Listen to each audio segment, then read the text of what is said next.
Welcome to the newly launched Board of Peace. Our first agenda item, Iran. For stability, as usual. Welcome to the Deep Dive. Today is Thursday, March 5, 2026. And if you're trading, investing, or really managing any kind of supply chain connected to China right now, the map of your world just shifted. It shifted in a massive fundamental way. Because just days ago, on February 28th, the U.S. and Israel launched what they're calling Operation Epic Fury. Right, which was a massive, highly coordinated military campaign. Exactly, targeting Iran's nuclear facilities. Yeah. And this ultimately resulted in the death of Iran's supreme leader, Ayatollah Ali Khamenei. It's an unprecedented escalation. It really is. So our mission today is to unpack a highly detailed geopolitical and economic analysis of China's deeply surprising response to this war. And we want to decode exactly what it means for your business, your margins, and your portfolio. But before we jump into the deep end here, we need to offer a quick but really important caveat for you all. Yeah, please. The source material we're looking at today deals with some incredibly heavy, politically charged events. I mean, we're talking about direct military actions involving the U.S., Israel, Iran, and mentions of major U.S. political figures. Absolutely. So we just want to be crystal clear up front. We aren't taking sides here. No. We are not endorsing any political, diplomatic, or military actions whatsoever. Our sole purpose is purely reading the board. We're impartially breaking down the strategic and economic analysis from our sources, just so you know how these massive geopolitical shifts actually impact global trade and your bottom line. Exactly. We're here to read the board, not play the pieces. Well said. And looking at the board right now, okay, let's unpack this. Let's do it. China just watched a major strategic partner get attacked. They lost a key ally in the Middle East. But instead of escalating the situation or, rushing to the front lines to defend Tehran, Beijing is playing it incredibly cool. It's arguably the biggest geopolitical mystery of the year. Right. Why are they reacting this way? And more importantly for you listening, how can you use this knowledge to protect your investments? It really is the defining question of the moment, because what happens in the Middle East right now, it absolutely does not stay in the Middle East. No, it lands directly in your shipping containers. It lands in your investments, your supply chains, your trade margins. But to understand China's reaction, we first have to understand what was actually lost. Right, because people often think of Iran as, just another country that China buys oil from. Yeah, a gas station. But the relationship is so much deeper than that. If we look at the sheer scale of the China-Iran relationship, we're really talking about the strategic bedrock of China's entire Middle Eastern presence. We are. Let's rewind a bit to 2021. China and Iran signed this massive 25-year cooperation agreement. And the price tag on that, $400 billion. Which is just an astronomical sum of capital to commit to a heavily sanctioned nation. It's definitely not pocket change. And in return for that cash, China secured a massive, steady flow of highly discounted oil. The numbers in the analysis are staggering. Yeah, the source notes that roughly 90% of Iran's crude oil exports go directly to China. 90%. And that makes up about 13% of China's total seaborne crude intake. But we have to look beyond the barrel here, because it's not just about the oil, it's about deep structural, physical integration. In infrastructure. Exactly. In the weeks leading up to these strikes, Chinese companies, and many of these are heavily state-backed, were aggressively lining up massive infrastructure projects inside Iran. We're talking about steel fabrication facilities, right? Steel, yes. Yep. Upgrading power grid equipment, pouring concrete for major hydropower infrastructure, and they were hosting massive trade expos right in Tehran. Which, if you're following Beijing's long game, all ties directly into the Belt and Road Initiative. Precisely. Because the grand vision for the Belt and Road relies heavily on a physical land bridge. So imagine a map for a second. That land bridge stretches all the way from Western China, right through Central Asia, directly across Iran, and then all the way into Europe. Iran is quite literally the geographic bridge to the West for Beijing's most ambitious global project.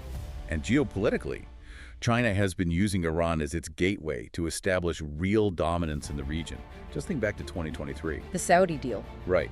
China brokered that incredible diplomatic rapprochement between Saudi Arabia and Iran. Which was a massive diplomatic coup. It essentially cut the United States completely out of the picture. Completely. Plus, with China's backing, Iran was recently brought into the Shanghai Cooperation Organization and BRICS, Let's actually pause on that for a second, because those acronyms matter heavily to anyone watching global markets. Yeah, break that down. The Shanghai Cooperation Organization and BRICS, they're essentially geopolitical and economic clubs designed specifically to counter Western economic dominance.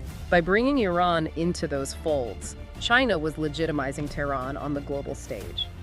And that leads us to a really crucial concept highlighted in our source material. Iran functions as China's quote-unquote structural asset. A structural asset. How does the analysis define that exactly? Think of Iran as a heavily fortified piece on the global chessboard.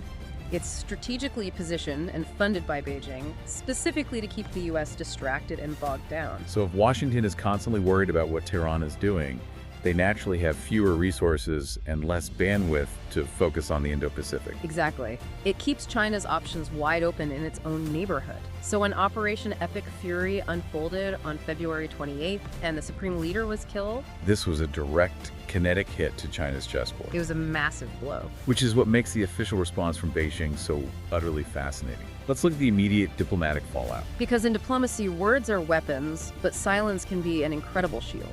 Right. Within 48 hours of the strikes, China's foreign ministry spokesperson, Mao Ning, was at the podium. She called the strikes unacceptable. Strong word. Very. She explicitly stated that the assassination of a sovereign state leader and the instigation of regime change violate international law and the basic norms of international relations. And over at the UN Security Council, Ambassador Fu Kong expressed deep concern and demanded an immediate return to political resolution. They even released a cartoon video, this was just days ago, on March 3rd. It was designed to visually broadcast this highly critical attitude to the general public. What's fascinating here is what you didn't just list. The inaction. Yes, look at the negative space of China's response. They issued condemnations, sure, but they didn't threaten any concrete economic or military consequences. Not a single shred of military support was offered to Tehran. Nothing. They didn't activate any kind of mutual defense pact. Foreign Minister Wang Yi has been aggressively working the phones with Russia, Saudi Arabia, and Iranian officials, but his sole message has been dialogue and de-escalation.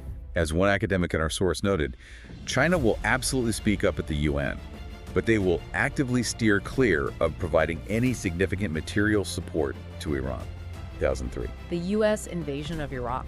Exactly. Washington got entirely bogged down in the Middle East for years. Trillions of dollars spent. A massive amount of political capital burned in the desert. And what did China do during that specific time? They quietly experienced what strategists now call a decade of strategic breathing room. While America was distracted with counterinsurgency operations in Iraq and Afghanistan, China just put its head down. Yeah, they rapidly expanded their manufacturing base, they fully integrated into the WTO, they modernized their military, and they massively expanded their footprint across Africa and South America. So Beijing is looking at this current crisis in Iran and basically hoping for a repeat performance.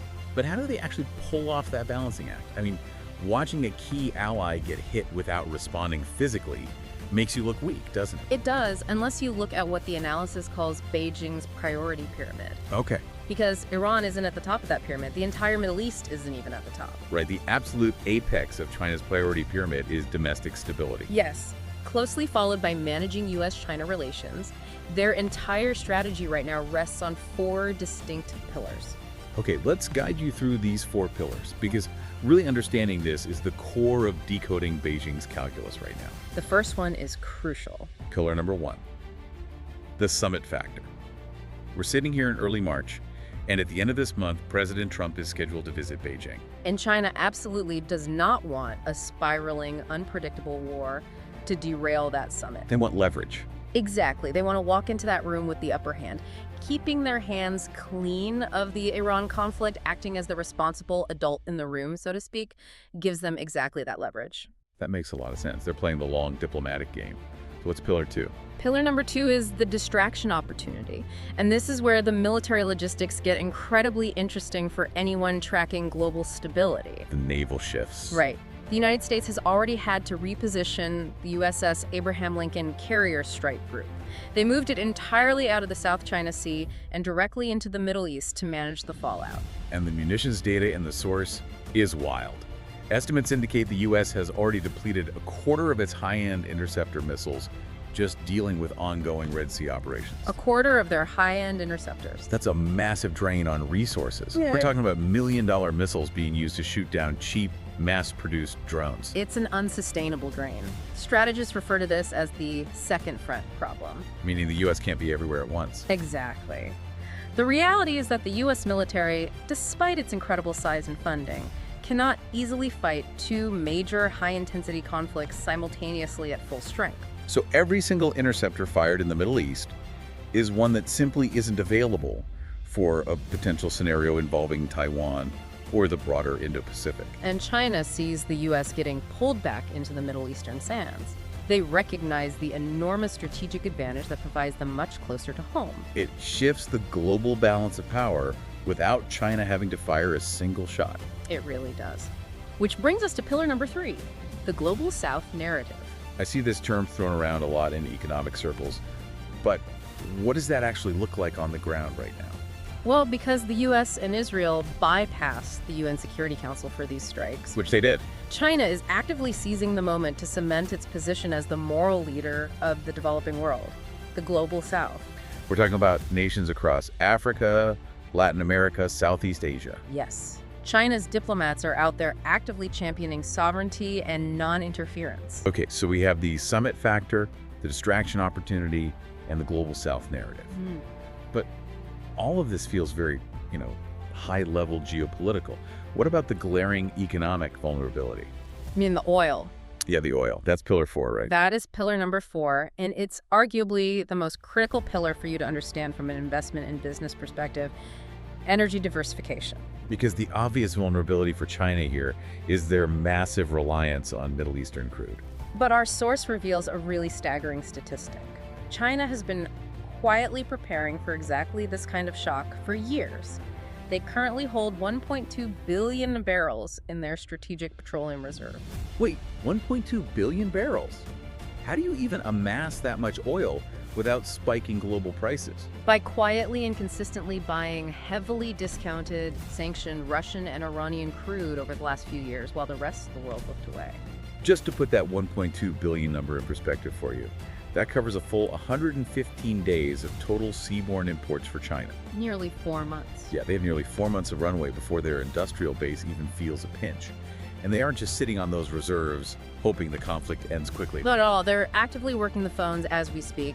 They're calling Russia, they're calling Saudi Arabia.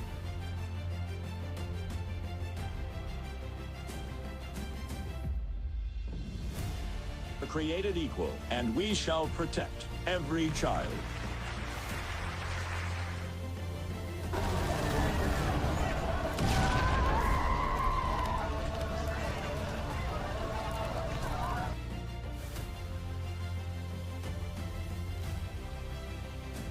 This is not a so-called regime change war.